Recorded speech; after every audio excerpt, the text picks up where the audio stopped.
നമ്മൾ കിടന്നുറങ്ങാൻ പോകുമ്പോൾ അള്ളാഹുവോട് പ്രാർത്ഥിക്കുമല്ലോ, ബിസ്മിക അല്ലാഹുമ്മ അമൂതു വ അഹ്യ. പടച്ചവനെ, നിന്റെ പേരുച്ചരിച്ച് ഞാൻ എൻ്റെ ജീവിതവും മരണവും അങ്ങനെയാണ് നടക്കുന്നത്. ബിസ്മിക റബ്ബി വളഅതു ജംബി വബിക അർഫഉഹു ഇൻ അംസക്ത നഫ്സി എന്ന് പറഞ്ഞിട്ടുള്ളൊരു പ്രാർത്ഥന ഉണ്ടല്ലോ. പടച്ചവനെ, ഞാൻ നിന്റെ പേരുച്ചരിച്ച് കിടന്നുറങ്ങാൻ പോവാണ്. നാളെ ഇനി ഇവിടുന്ന് എഴുന്നേൽക്കുന്നതും പടച്ചവനെ നിന്റെ പേരിൽ തന്നെയാണ്.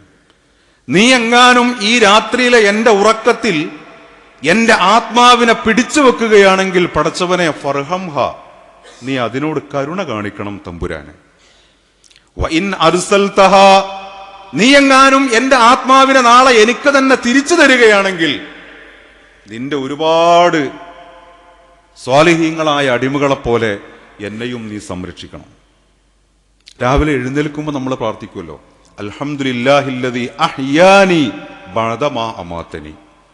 പടച്ചവനെ, ഞാനൊരു മരണത്തിലായിരുന്നു, ആ മരണത്തിൽ നിന്ന് ഒരു ദിവസം കൂടി നീ എനിക്ക് കനിഞ്ഞു നൽകിയല്ലോ, എല്ലാ സ്തുതിയും ഞാൻ നിനക്കർപ്പിക്കുകയാണ്. ഞാൻ പറയുന്നത്, ഒരു ദിവസം അള്ളാഹു നമുക്ക് നൽകുന്നു എന്നത് അള്ളാഹു നമ്മളോട് ചെയ്യുന്ന അപാരമായ കാരുണ്യത്തിന്റെയും അവന്റെ കൃപയുടെയും ഭാഗമാണ്. നമ്മളുടെ ഒരു അവകാശമൊന്നുമല്ല.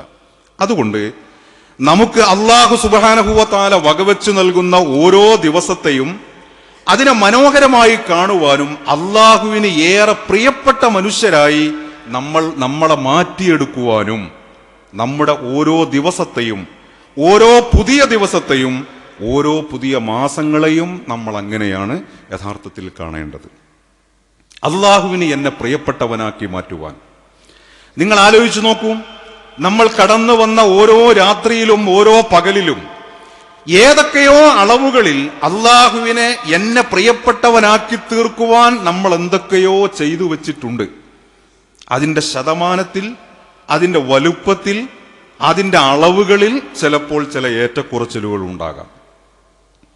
സാധ്യമായ രൂപത്തിൽ നമ്മളൊക്കെ അള്ളാഹുവിനോട് ചേർന്ന് നിൽക്കുവാൻ, അള്ളാഹുവിന്റെ കോപത്തിൽ നിന്ന് നമ്മളെ ഒരുപാട് അകലത്ത് നിർത്തുവാൻ, പരമാവധി അള്ളാഹുവിനോട് ചേർന്ന് നിൽക്കുവാൻ നമ്മൾ ശ്രമിച്ചു പോന്നിട്ടുണ്ട്.